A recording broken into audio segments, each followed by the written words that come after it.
What's going on, everyone, and welcome to the Awesemo Best Ball channel. And today we have got a full house of analysts, and we're talking about best ball rankings and specifically rankings debates.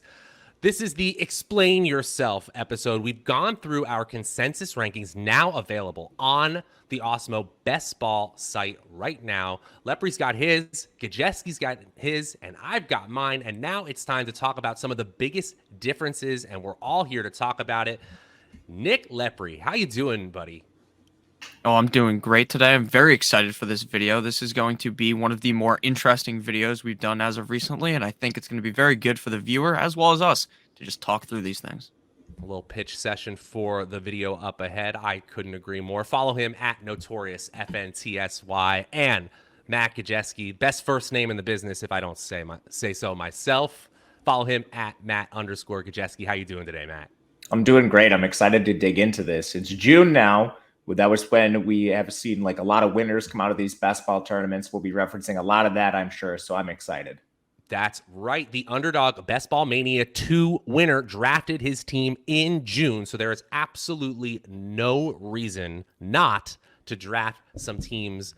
They absolutely have league and tournament winning upside right now. Okay, guys, the way we've decided to do this is we're going to talk about the players who are in that rounds 6 through 10 range that we're really different on, really disparate on in our positional rankings. Then we got sort of a quick take question for you, and then we'll talk about the players in the top 5 rounds that we have the biggest differences on. We did use positional rankings here. Sometimes I feel like overall rankings can be very skewed by the way that you value positions in drafting. That's not the point of this specific video. We have a ton of strategy videos here on the Awesemo Best Ball channel that will help you out with exactly that. So I don't think we need to have that be the focus today, but we want to go player by player and talk about some of these rankings that we are really, really different on. You guys ready to dig in? Yeah, let's do it. Not all at once. Not all at once. The enthusiasm at an all-time high over here. All right, let's go. Let's go. Okay, guys. The first player I want to talk about is the only tight end on our list. And I really think that this player is obviously in a good situation because of the offense they're on, but I think personally that they're being heavily overdrafted. I'm talking about tight end Dawson Knox, currently going off the board in Underdog drafts at tight end 9. Lepri, you're basically right at consensus. You got him at tight end 8. Gajewski, right now you have him down at 11. I got him over at 18. So we'll start with the pro, the optimism side. What is your take on Dawson Knox and why he should be a top 10 tight end this year, Lepri?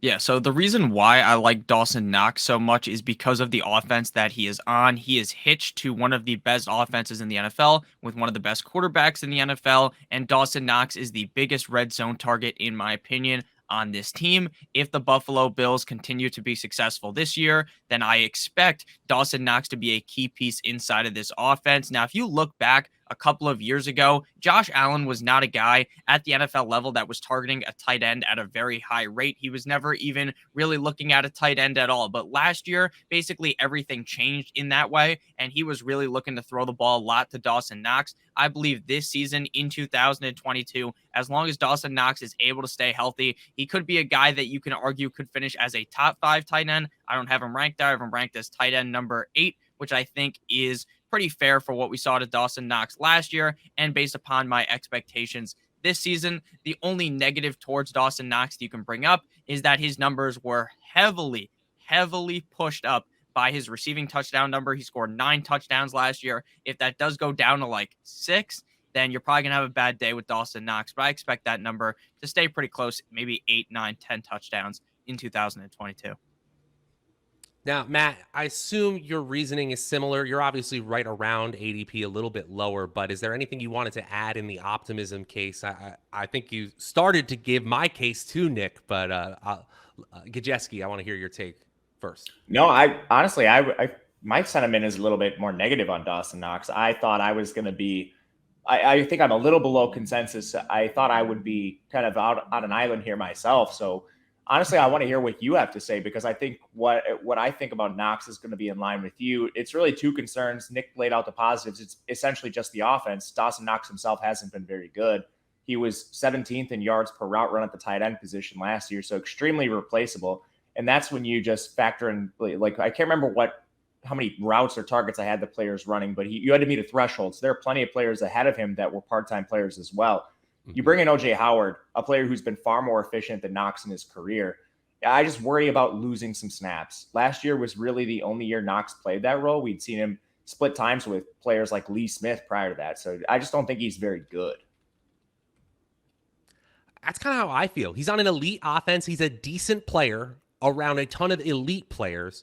And we're targeting him at this place because we want to be a part of a Josh Allen stack, most likely. And, we do have to be a little bit wary about ADPs this time of year because people are so stack heavy in these tournaments. But Matt laid it out perfectly. You didn't bring OJ Howard in to block.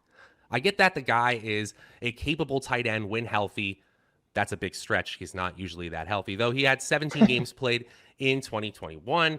I just think that the possibility of things going wrong for Dawson Knox is too high to really be in on him at ADP. Now, maybe tight end 18 is me taking a stand on our expert consensus rankings and letting the consensus smooth things out a little bit.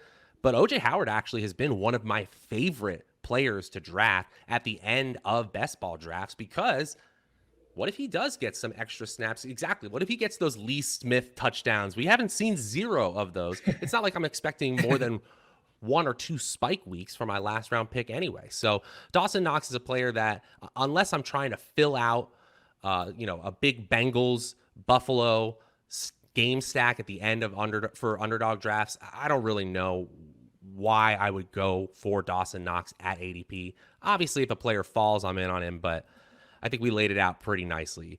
That really is our main tight end debate. Obviously, when we go by positional ranks and the onesie positions like quarterbacks and tight ends, we're not going to see a huge difference in our rankings numbers. I was going through it yesterday, and I think other than a few that we're going to mention today, the biggest difference is, say, 2 or 3 ranking spots. And sometimes we don't have big reasoning differences. We just have a couple players ranked in between.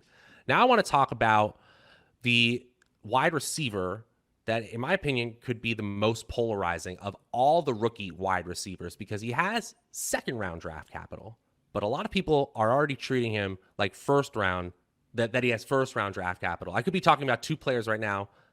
I want to start with Christian Watson of the Green Bay Packers, currently going off the board at wide receiver 46. And Lepri, I'm sorry to put you on the spot first here again, but my man, you got him at wide receiver 77. What's going on with this second-round pick? You don't trust Aaron Rodgers, new wide receiver 1? No, it's not that I don't trust him. It's that I just don't know if he really is the number 1 wide receiver, right? They have Allen Lazard. They have Christian Watson. They have Randall Cobb, Amari Rodgers, Sammy Watkins. I wouldn't be surprised at all if to start the season, Christian Watson wasn't as involved as you may think. I wouldn't be surprised if he was cast out and maybe is just the 3rd option on the team. That wouldn't really surprise me at all. Again, it has nothing to do with the talent. I think Christian Watson might be, without even playing a snap in the NFL, the most talented player on this roster in terms of wide receiver. But I just don't know if they are going to fully commit to him. And right now, with what we have in Green Bay, I think Christian Watson may just get a little bit left behind early on in the season, and that could heavily impact how he finishes later on. Again, I'm not just screaming to the mountaintops that I think Christian Watson is a bad player or anything. I just don't love where he's going in drafts, and unless I'm going for a Green Bay Packers stack, I don't have any Christian Watson if I'm not drafting Rodgers. I'm going to have to debate you in this rankings debate show because I think you are screaming to the mountaintops that you don't believe in Christian Watson with a wide receiver 77 because, and Gajewski, it's not like you're much different. So I want to hear your take as well. You have him a wide receiver 64, but you guys aren't going to get him. You simply aren't going to get him. And it looks like you're going to have to reach several rounds in either of your rankings in order to complete some sort of Watson stack. Matt, is it just the uncertainty and the wide receiver room? Because in my mind, I see no one of note in that wide receiver room, especially if Sammy Watkins is his usual health, which is not health. I'm going to take bets on the proven guys. So for me, I'm going to end up with players like Allen Lazard. And I mean, you can think what you want about Allen Lazard. He's definitely not a sexy pick. And I actually have him pretty low.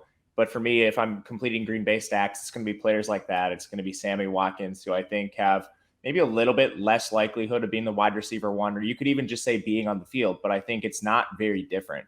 Whereas Christian Watson, he has the second round draft capital, but it's not like this regime is shy to benching their players they draft highly. I mean, they have multiple first and third round picks that just have never seen the field. Josiah DeGuara was the third round pick. Guys basically like practice squad fodder. Amari Rodgers, I don't even know how many snaps he played last year, but I would bet it's under like 100, probably 50. And I mean, he is third round draft capital. So, I mean, it's not like Christian Watson was drafted that much higher than these players. He actually has to perform to get on the field. Otherwise, Rodgers is flat out going to be saying to get his old good old buddy Randall Cobb back on the field. So, I mean, it's similar to what Nick said. And then just to follow up with this, I don't think it's going to be the Green Bay offense that we saw last year. Again, this is a team that was already trending towards the run. They've been playing a little bit slower. I think they fully embrace that with some of the moves they've made. They have a lot of money tied up in their backfield, which again points to maybe being a little run heavier. So it's like, do you want a rotational player on a team that's run heavy and slower? To me, no. So this might be a little bit egregious in terms of the ranking being too low, but I'm not going to have much Christian Watson this year. I respect you guys a lot. And, we'll never know until the season finishes how this is going to go. But to me, it feels like we have a strong opportunity of knowing who Aaron Rodgers, wide receiver one, is, a player who could end up with a 20% target share, and they're going in the wide receiver 45 range right now. I feel like I know that who Allen Lazard is as a player. I'm always happy to see undrafted free agents stick as starters on teams. Mildly Athletic, playerprofiler.com, compares him best to Marcus Colston. You want a Marcus Colston type player playing with Aaron Rodgers who can get people open in the end zone, as Colston always was in New Orleans.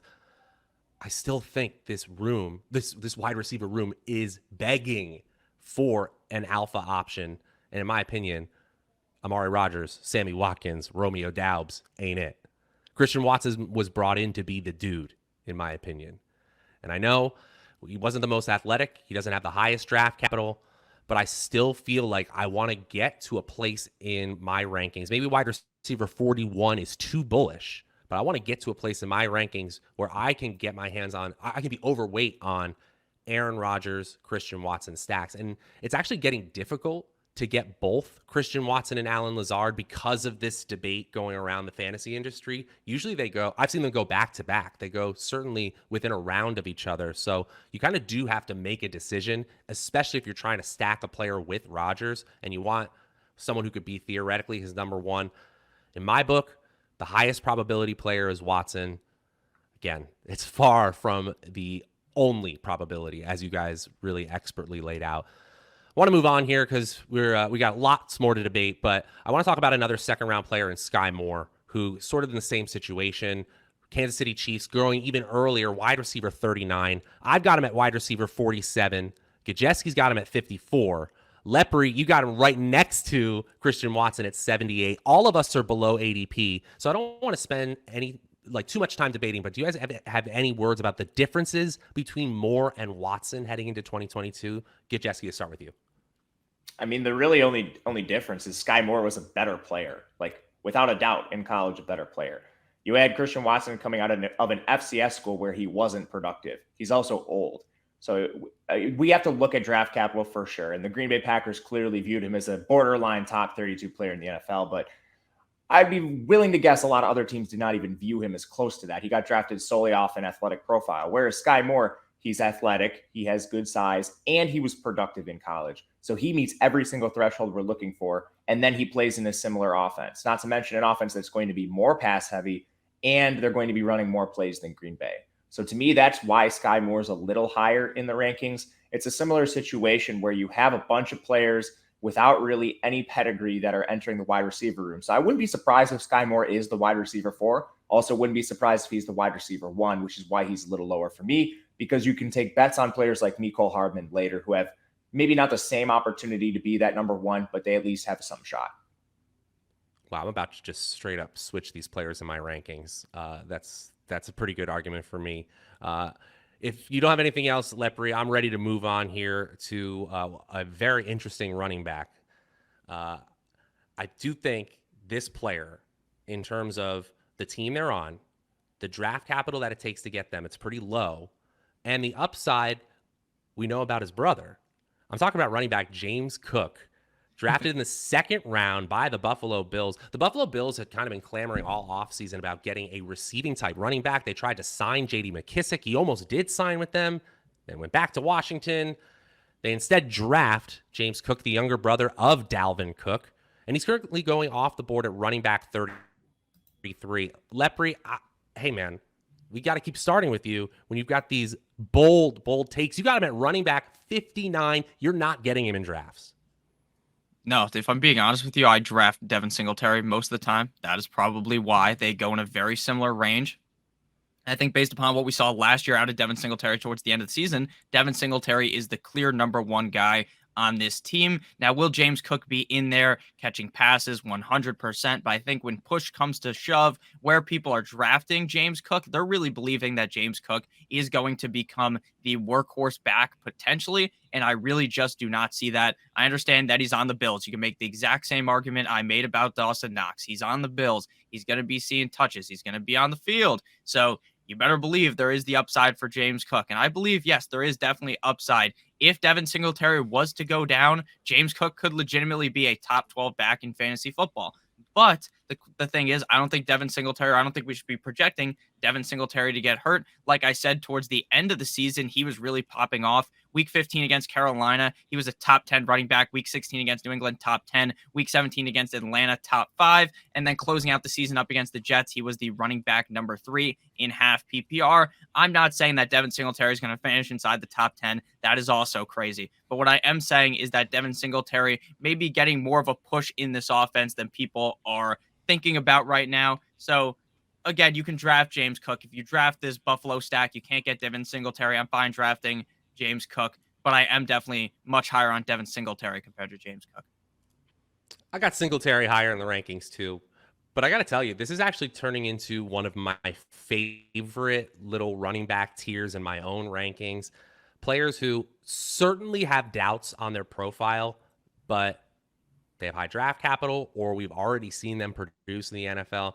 This is like my wide receiver 28 through 33 room, which is usually a period of the RB dead zone that I want absolutely no part of. But this year, I've got players like Devin Singletary, Kenneth Walker, Chase Edmonds in a really interesting situation, Tony Pollard, who has been very productive on Dallas, and I'm really honestly talking myself into James Cook at the bottom of that tier.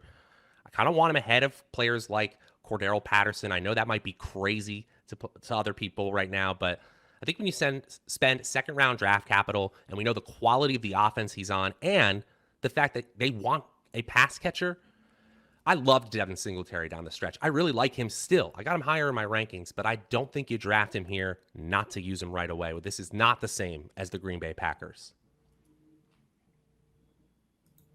I'm sorry, were you throwing it to me?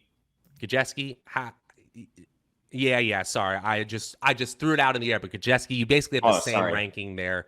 Also, my phone is ringing. All sorts of things are happening.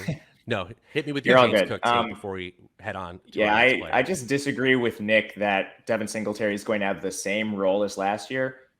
Running backs rely on opportunity, and you don't bring in a second-round pick to not use him, even if it's in a timeshare. So those opportunity shares that Devin Singletary had down the stretch last year, unless James Cook gets hurt, he's not going to have them either. So I believe they should be very close in your rankings. Whoever you prefer should have a slight bump, but having Devin Singletary way ahead of James Cook is egregious. Is what it is. Is what it is. I'm excited to see it because Singletary was a beast down the stretch, like a top 10 running back. But I don't know. The teams don't lie when they draft players is sort of how I feel.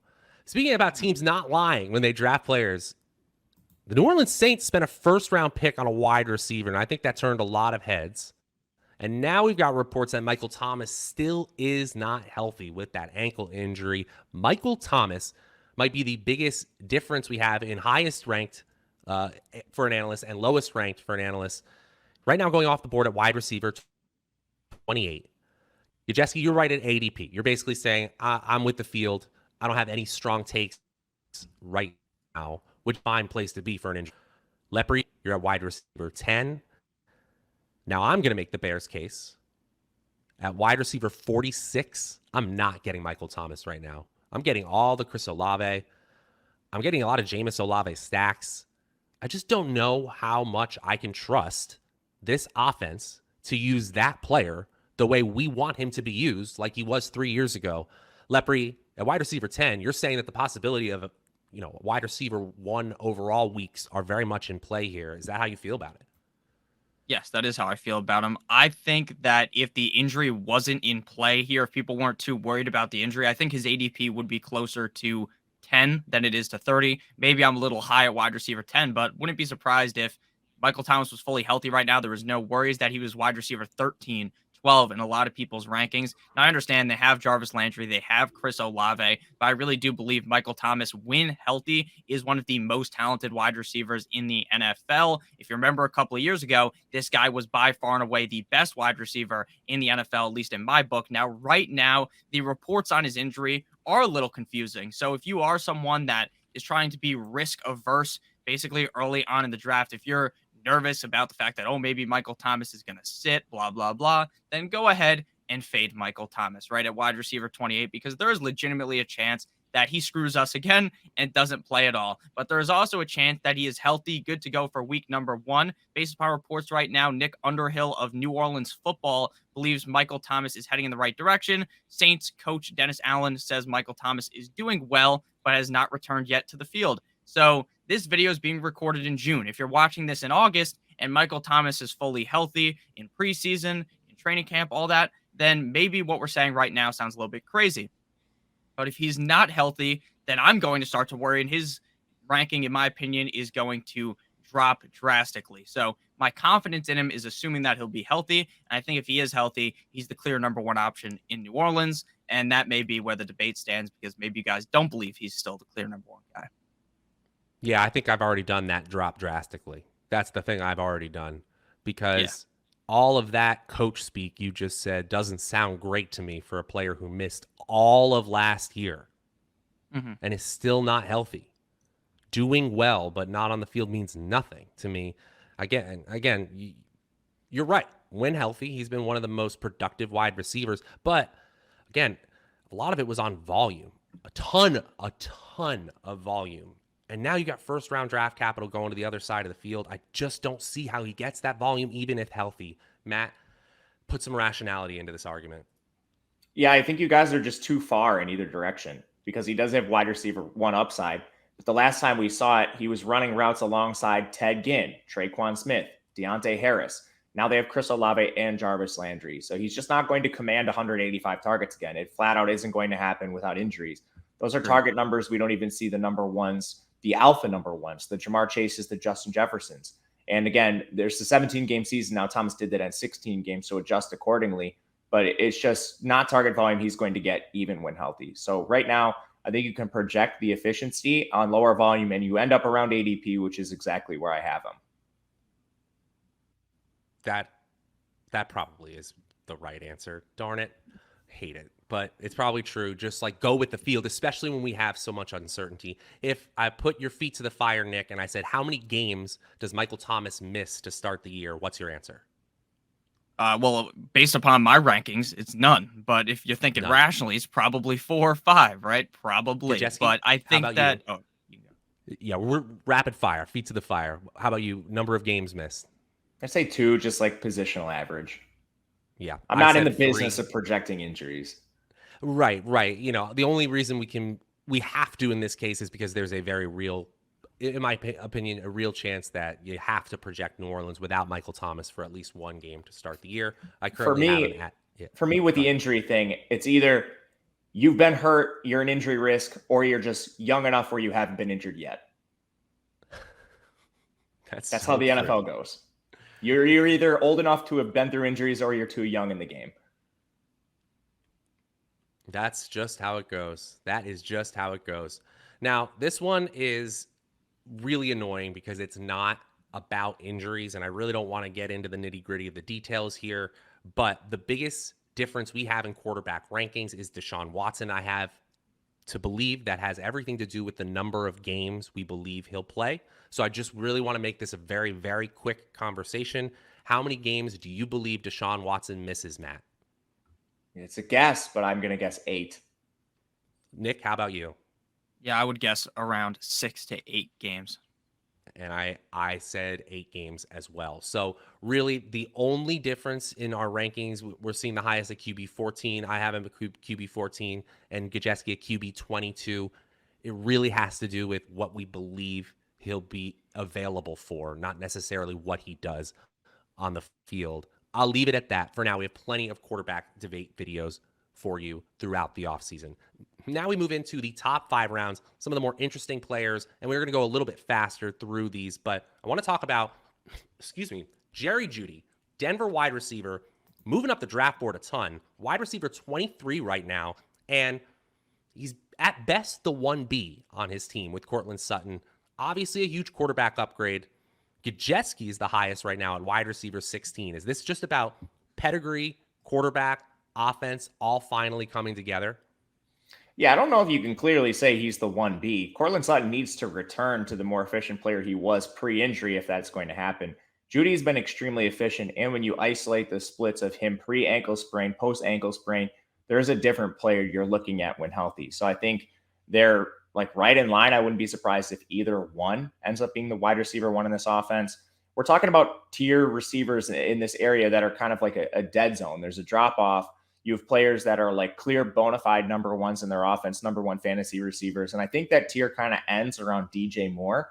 And then once you get to players like Terry McLaurin, Jerry Jeudy, Amari Cooper, Jalen Waddle, just kind of who you prefer of the bunch. So to me, he's a little higher in that tier with the attachment to Russell Wilson, the new offense coming in, Nathaniel Hackett at head coach. I'm expecting them to pass a little more than they did last year. But to me, like you have him outside of that tier. So you don't even think like upside to be number 1 in the offense is there. It's a guy that has first round draft capital, higher draft capital than Courtland Sutton, and he's been more efficient lately. Now that's injuries on both sides. So it depends who you think returns to form. To me, I think it's the younger player in Jeudy, but you have him extremely low. Why do you view him as like a borderline top 30 receiver?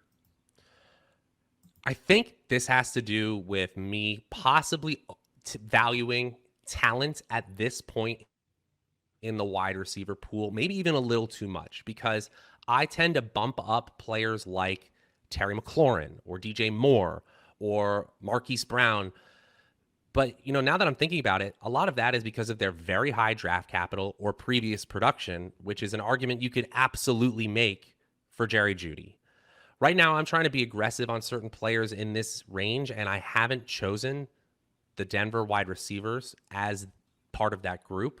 But now that I'm looking at the players I'm currently drafting them around, I think this is too low. I do. And this is the reason we have these debates, guys. Like right now, I'm looking at the players I have him around. Like I have him right ahead of Drake London, who's never played an NFL snap. Like I'm fine with Drake London. I have Amon-Ra St. Brown ahead of him. I'm not sure that really should be the case. I'm hearing you guys. And Lepri, you're right at ADP. You're going to get him plenty, especially if you're going for Denver stacks. But do you have anything to add before we move on here? I think Jeudy deserves more respect. Yeah, I think Judy's a very talented player. I think that the biggest thing that stinks about trying to get this stack in best ball is that you really cannot get both of them. You have to get extremely lucky to get both Jeudy and Sutton. If I was to flip a coin, I would say that I believe that Sutton will be the quote-unquote 1A in the offense. Again, this is an offense where it's a 1-2. It really is a 1A, 1B, but it is very close to me. I like Jeudy a ton. Russell Wilson is a humongous step up from Drew Lock. And if we look back to that 2020 season, the guy had 113 targets, but just 52 receptions. Like, if Russell Wilson's throwing you the ball 113 times, you're probably going to catch more than 52 balls. So the upside really is there for him. And his highest touchdown total was 3 touchdowns in that rookie year. That is definitely going to increase as well. I don't see him scoring just 3 touchdowns this year. So I really like Jerry Jeudy. Again, not as high as Gajewski, but I do definitely think that based upon where he's going, you should be taking him. Like his yards per route run is the same as CeeDee Lamb's. Like it's essentially the same as CeeDee Lamb. So, I mean, the talent argument doesn't make much sense to me because that's with a full season too, just full season yards per route run. Again, he sprained his ankle, I believe, is in week 4 or 5. So, I mean, this guy played through most of the year injured. Yeah. And he's putting up yards per route numbers like almost on the crest of 2.0, which is that elite tier. That's where you get like Jamar Chase numbers. It's a smaller sample because of the injury as well, but he's right there talent wise. Cortland Sutton, for reference, was at 1.4, so like significantly lower than Jeudy. And he has the first round draft capital. Again, overly swayed by athleticism and the big size of Cortland Sutton, the Julio Jones comps that he got coming out of school, but he didn't have first round draft capital. Jerry Jeudy did. And I'm looking at Player Profiler, and they, in their charting, actually have him just above the 2.0 threshold, which is the same thing. In yards per route run, you hit 2, you're talking about a likely elite player, especially if you're giving them sample size. And to Nick's point, 45 total catchable targets last year. That explains a lot. That explains a lot. All right, we move on here to the wide receiver 22. This is another injury question, but the upside is just insane when they are on the field. Chris Godwin will eventually be back. Injured that ACL pretty late in the season, but the 9-month recovery period, the earliest you usually get cleared to play, he could miss just 1 or 2 games here at the most optimistic. I think the first thing I'll ask you, Gajewski, because you're the highest on him, is how many games do you think he misses? Again, just guessing. And then regardless of that, is this just about the upside play being on Tom Brady's offense? Yeah, it's just pure injury related. In my current ranking, it's at like 1 to 2 games missed. If we get negative news on him, he's going to plummet in my ranking. So this is entirely injury driven. And I'm sure it is for you guys, maybe assuming just looking at your rankings, you guys think he misses more games. And if that ends up being the case, Nick and I have done a lot of these shows, and a lot of our discrepancies in these players that have injuries just come down to how many games we think they miss. Yeah. Lepri, same for you. You're thinking 1 to 2 right now, but you're still waiting for info, or has doubt already crept in? There's no doubt yet. I have him just slightly below Gajewski. Has him at wide receiver 14. I've got him at 17, so I think that we're pretty close on Godwin. If Godwin is going to play 15 games, this guy easily could finish inside top 5, definitely inside the top 5 of points per game. He's linked to one of the best offenses in the NFL. I already have a lot of Tampa Bay stacks, and it's very easy, unlike with the Jerry Jeudy stack with Russell Wilson, it's very easy to get Godwin, Evans, and Tom Brady. So I'm a huge fan of Chris Godwin. I think he misses, to be honest, I think he misses only 2 or 3 games. Okay. If he misses only 2 or 3 games, then I totally get where you're saying. And I got to tell you, every time I'm drafting, and I'm drafting just off my projections list, my projections are always screaming, just take Chris Godwin now, please. But he is being deflated in my rankings because of that uncertainty. So really, this has nothing to do with the expected opportunity when on the field, the expected efficiency when on the field. There's just a ton of certainty about this player when healthy in their current situation that we can't say about a lot of others. The uncertainty comes entirely around the injuries. We move on to a player with a lot of questions, but also a lot of optimism this year. Marquise Brown, after getting a ton of targets, especially towards the end of the year in Baltimore, gets traded on draft night to the Arizona Cardinals just as the announcement of DeAndre Hopkins' 6-game suspension comes through the wire. Marquise Brown is going to be expected to be the number 1 dude for at least the first 6 weeks. I am right at ADP. Lepri, we're going to go back to you, man. Wide receiver 27, you're probably not going to get him. Yeah, right now I'm definitely low on Marquise Brown, and that is only because of the fact that I think that when DeAndre Hopkins does return, however many weeks that is, was it week 7 when he comes back, when DeAndre Hopkins can come back? I really think DeAndre Hopkins is still the alpha wide receiver on this team. I think he's going to be commanding a bunch of targets. Now, does that mean that Hollywood Brown's going to fall off and finish outside the top 32? No, I am just not as confident that he will be able to finish as highly if DeAndre Hopkins is fully healthy when he returns. I just think DeAndre Hopkins is still the guy in the offense. I understand he's getting old, but he still has showed me that when he is healthy, he is very good. And there's no reason to believe that DeAndre Hopkins is some injury-prone player who's just going to get hurt again, at least in my opinion. So, again, it's really no indictment on Hollywood Brown. Hollywood Brown last year played really good. He had that one game where he dropped like 52 touchdowns. But at the end of the day, I still believe in the talent. I'm just not as in love with the fact that I know when DeAndre Hopkins returns, Marquise Brown's going to sort of plummet there. But I do have some shares of Marquise Brown, so I'm not completely fading him. I just am not as in love with him as you guys seem to be. I just want a chance to get a player who is moving to an offense where theoretically they'll be more pass heavy, although Arizona does like to spread the ball around on offense. That's it's one of the tenets of the air raid offense. You want more players that can beat defenses. I think he does fit the offensive scheme very well. You need a lot of horizontal speed in a way that DeAndre Hopkins doesn't quite offer that. AJ Green certainly doesn't offer that. And he kind of fits in that Rondale Moore and even before that Andy Isabella mold that they really like in the Cliff Kingsbury offense. How successful will it be? That's the biggest question for me. I just want to be at ADP in case Marquise Brown does become one of those next ascendant players when they transfer teams. And Stephon Diggs is the easiest, most recent example of this, where a team goes out, looks for their new alpha, and it totally transforms the team. Maybe I'm disrespecting DeAndre Hopkins, but I do actually think we might be starting to worry about him getting that injury-prone label. Gajewski, what are your feelings here? As usual, I'm kind of in the middle here. It should have been a two-man show between you two facing off.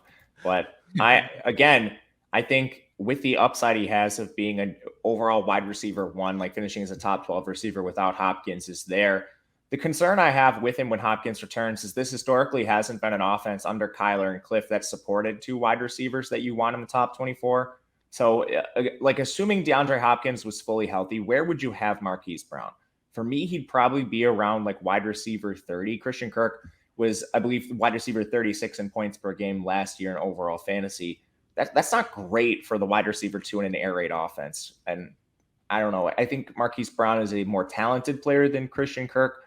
But again, maybe even I'm weighting these first 6 games a little too heavily. He's a player that's very difficult to rank. Yeah, I definitely agree with that. I think you guys have convinced me. I think I need to be a little bit below. I just felt I didn't feel strongly, and so I sort of went with ADP, but I think you're right. I think I would be like 12 to 15 spots lower on him if Hopkins was healthy and it was just the two of them there. Now, this player on their offense, they have a lot of transformations going on. First of all, they've got a new quarterback. And second of all, they may have a new wide receiver. I saw them staring at the draft board in a very weird way. I'm taking a long-winded way of saying Pittsburgh Steelers' Diontae Johnson had a great year last year, but has a lot of question marks heading into this year, and he's now wide receiver 15 at ADP. Lepri and I are essentially right there. Lepri, you got him at wide receiver 13. I got him at 14.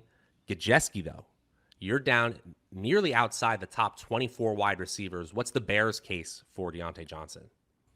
Yeah, he's in a bad offense with a changing quarterback, so we don't know how many targets he's going to get. I think you could bank on him being the target leader, but is that, like some of the gaudy target numbers he was receiving last year? In my opinion, I think that might be a stretch. Like the guy saw 169 targets last year.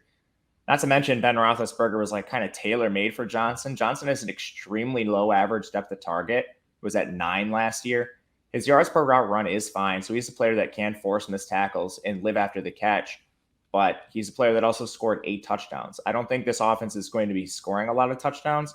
And when you have bigger red zone weapons like Freiermuth and Claypool, I'm not sure that's his role either. So, I mean, looking at Johnson, the 8 touchdowns could be a little bit of an anomaly, especially considering like Claypool only scored 2.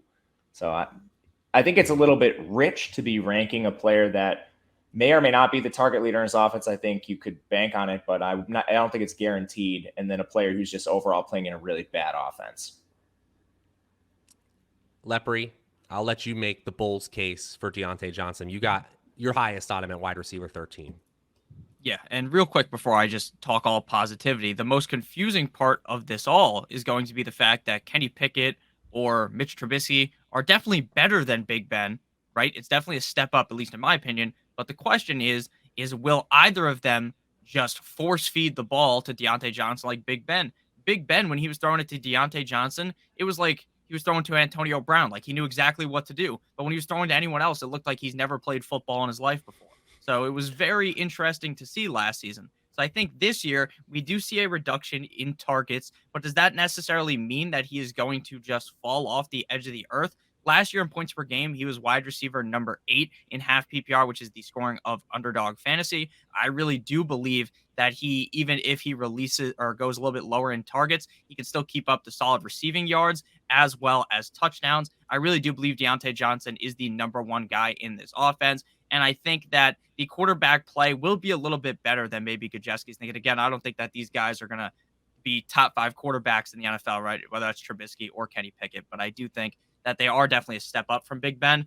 And I just feel as though Diontae Johnson is a talented enough player to where he could easily finish inside of the top 12, as long as the volume isn't egregiously more low, right? He had 169 targets last year. If that falls off to like 130, then maybe he does really fall off. But it's closer to 150. I think he could still have a great season. Like we just talked about Michael Thomas. So Michael Thomas in 2018 had 147 targets, 1,400 yards. Diontae Johnson, he had 169 targets and he finished with 1,161 yards. These aren't efficient yards. They're yards coming right around the line of scrimmage. So I think if you don't have the touchdown volume or the extra volume he saw last year, there's just a lot of room for downside for a player that doesn't really have the efficiency. Well, I mean, he was 6th in the NFL in yards after the catch. Player Profiler now charts the evaded tackle rates for wide receivers. He was top 15 at the position in juke rate, another name for evaded tackle rate. And he actually was 13th in the NFL in deep targets. So and with all that, he still only had 1,100 yards. I think so. It's really Nick's quality of target conversation. It's actually possible that a rookie or Trubisky's quality of target is as good or better than Diontae Johnson was seeing last year. I don't think either of these arguments are irrational, but it's hard for me to say the wide receiver 8 in points per game now going at wide receiver 15 isn't a value, but Gajewski makes a great point, especially when talking about just the number of ways this could go wrong for Diontae Johnson.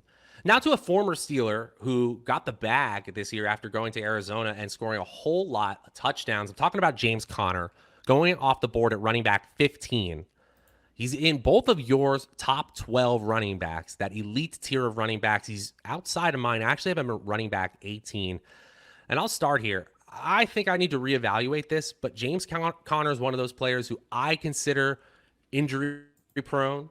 And more importantly, this is just a player who scored way too many touchdowns. Maybe I'm just fundamentally against players who score a lot of touchdowns, which means I'm going to have to rethink that Diontae Johnson take. But I think James Conner obviously could get a huge workload boost with just Darrell Williams and 2 unproven players behind him. I just don't see him as a top 12 running back. We'll start with the highest ranked of you guys. Actually, sorry, we'll switch it up. Gajewski, of course, you're in the middle at running back 11, but let's start with your take. Yeah, I think he's going to be the number 1 back in this offense. They didn't draft anybody outside of Keontae Ingram. You have Eno Benjamin as a day 3 pick. I'm not sure Darrell Williams makes the roster. The quotes from Cliff Kingsbury were, we liked what we had, but we had to bring in a veteran presence like Darrell. So, I mean, that doesn't really sound like a ringing endorsement. Like this is a guy that's going to be significantly involved. Veteran presence sounds to me as like, all right, break glass in case of emergency type player. And we'll see what he ends up being. But I mean, even Cliff's own words don't really bode well for him. If you assume that he's not playing a significant role in this offense, who else can carry the ball other than James Conner? And again, I'll go back to my point on injuries. You're either too young to have sustained injuries or you've been in the long enough to be called injury prone. So I think that's the case with James Conner. He is a player that scored a lot of touchdowns, but again, he was splitting time with Chase Edmonds. Chase Edmonds is gone. So any touchdowns that he might see, like regression wise, could be offset by volume. Volume is the name of the game. Any other cases for James Conner here? Are there any other reasons why you have him so high in your rankings, Lepri? Yeah, I wouldn't even consider where I have him ranked to be so high, right? Because like he's not going so much lower than running back number 9, right? It's not like he's going as running back 20 and I have him ranked at running back number 9. So I think that where I have him ranked is very fair. I mean, five spots ahead at positional ADP is pretty big at this point in the draft. Yeah, I guess. But he was running back 7 last year in points per game. He's on an Arizona Cardinals team that is definitely better than they were last season, especially if DeAndre Hopkins is able to stay healthy. And that could just mean that they're scoring more points. And last year, if you guys seem to remember, they were like not very good at all in the red zone. So maybe if they're a lot better in the red zone this year, then maybe James Conner could score even more touchdowns. Right now, I'm not going to say he's going to score 25 touchdowns, but maybe he does because maybe they're not kicking a million field goals. So I like the Arizona Cardinals offense a lot, and I think that James Conner is the clear number one guy here. I've been a big fan of James Conner my whole life, ever since he got into the NFL. My whole life, as if he's been in there since I was like fucking 5 years old. But since he's been in the league in 2017, I've always been a big fan of him, and I think that this year he is going to be able to put up big numbers yet again. All right, we move on here to our final two debates. This is a player that I mentioned already in multiple debates, and now I'm not even the highest one on him. Saquon Barkley going at running back 14. Two of us, Gajewski and I, are ahead of ADP. You got him at 10, Gajewski. I got him at 11. Lepri, what are you doing, man? Is this a he gets hurt? Is this the he gets hurt argument? Is it coming right now? No, it's not that I'm ready he gets for it. Hit me with it. It's not that he gets hurt. It's that he's on a bad offense, and I have not seen that same flash, that same pizzazz out of Saquon in the last couple of years. Like, maybe he still is that guy, right? So I'm not going to tell you that I'm fading Saquon Barkley. I'm still going to draft him because I think the upside is really big. I'm just not too sure that he will ever see that upside again. Maybe I'm wrong. So again, I'm still going to draft him, but I am very worried to press the draft button in a redraft league, especially up against my friends. This is a best ball league, but in a league against my friends where I need to win, right? I need that glory.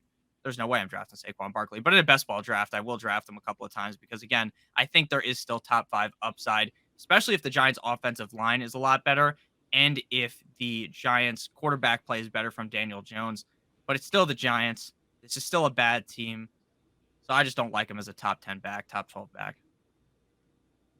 Gajewski, set this man straight, please. Please. I'm too upset. I mean, please tell him. The players he's going around, who else has the capability of being a 3-down back? I think James Conner, I think like Kamara is one of the later ones, suspension or not. But then you get to players like Leonard Fournette. He doesn't have a 3-down workload. Nick Chubb, no 3-down workload. Cam Akers, he appears to have lost it late in the Super Bowl run, but we'll see. That's a little bit injury related as well. DeAndre Swift doesn't have it. Williams doesn't have it. Javonte. Saquon's the only player in this range that actually has a full 3-down workload that you can bank on. Now, last year, they did split time with him a little bit down the stretch. But again, Saquon played through injury. So to me, it's not a case of efficiency. It's just straight volume. And as we've seen from players on bad offenses, volume is going to be what we want to look at. Efficiency, as long as they're getting the volume, I can take or leave the efficiency. I want to tell you the number of actual healthy games that we've seen since Saquon Barkley has come back from that season-ending 2020 injury. It's 2. We've seen 2 actually healthy games because coming back from that ACL, they said all summer long that they were going to ramp him up in snap share to start the year.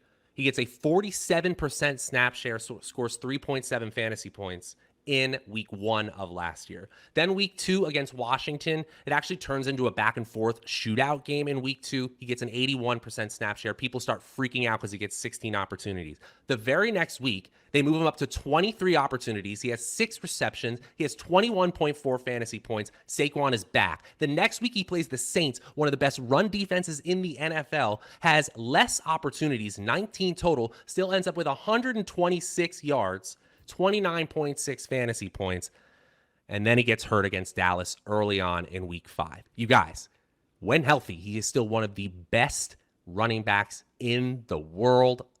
He is just my favorite second-round pick in all of drafts right now, period. He's on a better offense, too. We didn't even say that. A better front office. They have done their best to try to transform things on the Giants. And remember, Nick, I've said this in other drafts, when Christian McCaffrey and David Johnson and even Le'Veon Bell, him to a lesser extent, had their elite seasons, their teams were not good, especially those Carolina and Arizona teams. Those teams sucked. We move on. Yeah, I mean, he's also coming off the board in the 3rd round now. So if you like Saquon, he's coming at a humongous discount right now. If I can get Saquon Barkley as my 3rd running back in a running back heavy draft, are you kidding, man? Are you kidding? All right, maybe you're higher on this guy. Actually, I know you are because I have a sheet. DeAndre Swift of the Detroit Lions, Lepri. Now you can be more optimistic. this is a player that we agree on. I think that Swift is an amazing talent coming out of Georgia. He does still have touch share concerns, but you got him at running back 7, ahead of ADP at running back 8. Give us the best case scenario for DeAndre Swift.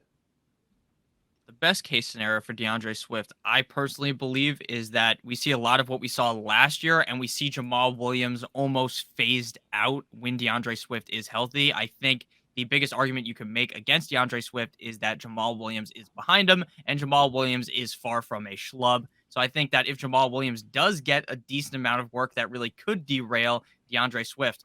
But at the end of the day, I don't think that is going to happen. I think DeAndre Swift is the clear lead back on this team, and you don't necessarily need him to get 15 plus carries a game, right? You really don't. What the money is, the money comes from DeAndre Swift, is the receptions, is the targets, and I believe he's going to be one of the players with the highest amount of targets at the running back position in 2022. In 2021, he had 62 receptions. He had 78 targets. Both of those numbers rank inside the top 5 at running back. Top 5 in receiving yards. His touchdown number was egregiously low. He only scored 7 total touchdowns, which ranked 21st at the running back position. Now, how much can you project the Detroit Lions? Like, how many touchdowns are they going to score? Probably not a lot. But at the end of the day, I think this is also a better Lions team. Same argument you guys made for the Giants. I like DeAndre Swift a ton, and I think that the reason why you're drafting him is not because he's this elite rusher.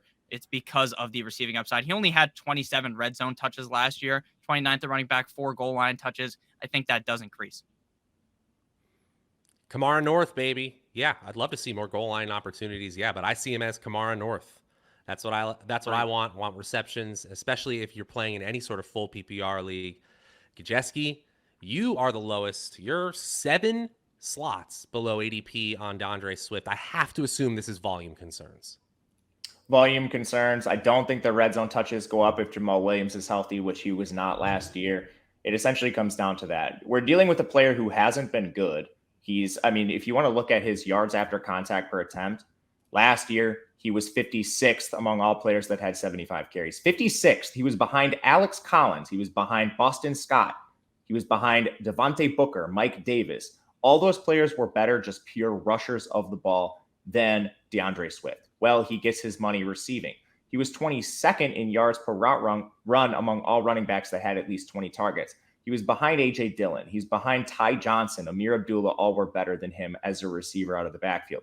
So does he have the volume to offset the efficiency concerns? Maybe. He's going to have to play better than Jamal Williams, which just looking at his profile, he has not done. And then he does not have the requisite size to see more red zone opportunities when you have a bigger back like Jamal Williams. So maybe they score more touchdowns. But if Jamal Williams is back healthy, I think he is very much involved in a timeshare. And I don't see DeAndre Swift with his poor size overcoming him as the goal line back. Ooh, spicy. I dig it. Like he has not been good. I'm looking at some other stats, and I think he has been good. Looking at DeAndre Swift in yards created per touch, which is specifically yards gained after the line has blocked for you, past the line of scrimmage. I actually spent some years charting this over at Player Profiler. It can be a bore, but it's impressive when you see players hit the 4.0 threshold. No running back hit that except for DeAndre Swift. In total yards created, he was number 5, and in evaded tackles per touch, 16th in the NFL. So that is not what Player Profiler has. Like we are using 2 different sources. So assuming yours are correct, I would think he's much better. But Pro Football Focus does the exact same thing. Last year he forced 17 missed tackles according to them, which is wildly below average. So that's crazy how those 2 things are different. Right. So when it comes down to forced missed tackles, yards after contact, there's people watching the games. Me, you, or Nick could do it, and they are looking with their own eyes and deciding what is a forced missed tackle. So it could just come down to the player at Player Profiler said this was a missed tackle. Pro Football Focus did not. So absolutely, this comes down to some human, not error, just human touch with this. But we usually don't see that big of a difference. But that is why you have a rankings debate. Guys, this has been a really fun hour breaking down all of the biggest differences in our current best ball rankings. And I forgot to say that we are brought to you today by Underdog Fantasy. We've been talking about them all show long. You can see the banner at the bottom of the screen there. Use promo code Awesemo when you sign up to get up to a $100 first match deposit bonus. That is 20 free entries to that puppy tournament, or 4 free entries to the Best Ball Mania tournament, which has got $2 million to first place, $1 million to second, $1 million to the regular season champion. Or if you feel like that $5 puppy tournament entry is better for you, how about $75K to first? Again, that's promo code Awesemo. That is Nick Lepri at Notorious FNTSY. That over there on the top left is Matt Gajewski. Follow him at Matt_Gajewski. And I'm Matt Savoca at Draftaholic. This has been a whole lot of fun, guys. Before we get out of here, any final words, or maybe your most fun debate, or a player that other people today changed your opinion? We'll start with you, Matt. I think I'm a little low on Devin Singletary based on Nick's argument, and just like going back and looking, Devin Singletary has actually been pretty dang efficient. So maybe we are projecting James Cook to just come in and take too much. But that was a good one, Nick. I appreciated your argument there. Thank you. Nick, You guys did a good job arguing.